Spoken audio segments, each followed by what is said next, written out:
I went about it is I would bring one speaker with me, or I tried many different speakers actually, and but the one that worked the best was just one studio monitor that I put sort of, and I actually moved it to try to find, because I didn't really understand. It was kind of dependent on the day, or but I would move the speaker around and listen and see what sounded the best, and then I'd record. But it was when I brought when I brought like tones that didn't belong in the space, like when I just brought in other ideas, then the space just, it almost sounded like a vacuum. It just completely compressed the sound, like it didn't really resonate, I guess. So it was Did you try the speaker outside the tunnel?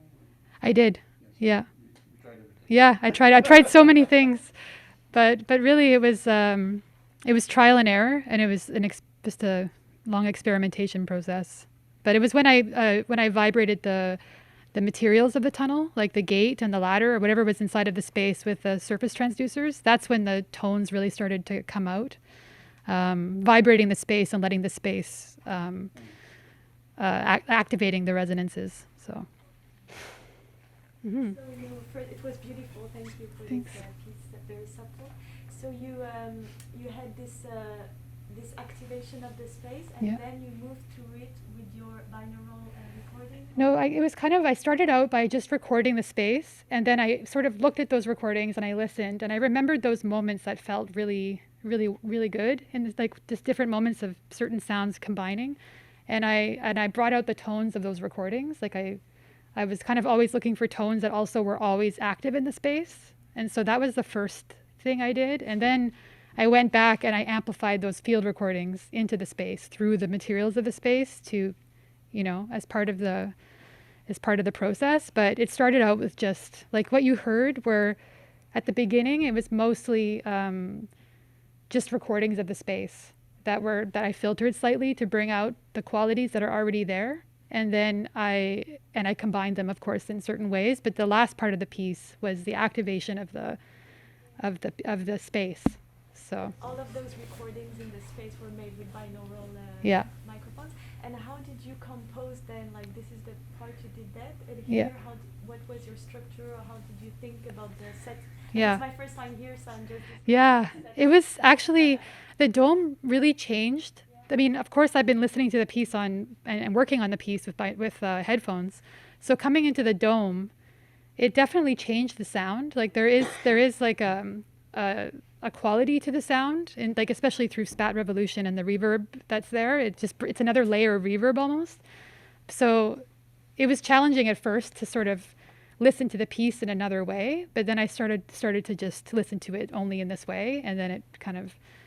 But it was definitely a part of. I kind of imagined where I was in the tunnel, like in that spot, and how these sounds sort of resonated, and I wanted to kind of recreate that experience in the dome. So, of course, the sounds are everywhere in the tunnel. It's so resonant. So I focused more on placing the sounds and only moving 2 or 3 that felt really important to move. But really, it's just this mass, sort of the placement of sound, and I wanted the sound to come from everywhere. It's a fixed image. We're not moving to the tunnel, right? That's and that's the thing. Like I wonder what it would be like if everybody could move around, if it would. But no, this is fixed for now in this space. I just sort of because we were all composing from the center, so yeah. I definitely feel like a connection to the space, and so listening, it was definitely. I want to say meditation, but it was also like I read like a thing I did daily, and definitely I think with the pandemic and the isolation, and I think and this journey to the tunnel, I was definitely felt more attuned to the sounds around me, and I think that going to the tunnel and then of course that translated everywhere else as well, definitely. I think I've just become more attuned to the sounds, like the subtleties around me, and I think that going to the tunnel and having that experience definitely like transformed the way that I listen, for sure. Yeah. One last question. I wonder if if you have the idea to, or would it be interesting, that's also my question, Mhm. to invite us to the actual tunnel Yeah. and see the Actually- performance, or do you Yeah. plan to do that, or do Um, you think it would be interesting? I that was the initial idea, is that I wanted to, because I'm working on a project with Eric Madsen's doing something, and I'm planning on taking this piece and then re-amplifying it in the tunnel, and that being a recording. It's like the final filter.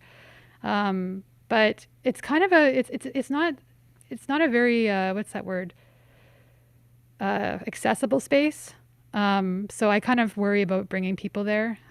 But I have, and also it's changing a lot. Like it's I don't even know if it's around still. It's been a month or so since I've been back. So, but yeah, it would be really cool to have that listening experience together in the tunnel, though. So where is this one? It's secret. Yeah, underground. Yeah. Okay. Yeah. I think it's quite interesting that we're not there, and you you really convey the experience of being there without having our own sound, our own presence, breath, and things like that altering what you experience. It's really intimate. Yeah, that's all I have to say. It's very beautiful. Thank you. And I love that bird. Like I already told you, like this bird that is very angry. It's really nice. Like it really has this sense of Yeah. tonal change of mood. There was always a bird that followed the train, and it was a night bird, and I still can't name it. I don't know what kind of bird it is. I'm trying to figure it out still. So if anybody has any clues, yeah, okay. So that's my time. But thank you, merci beaucoup for listening, and yeah.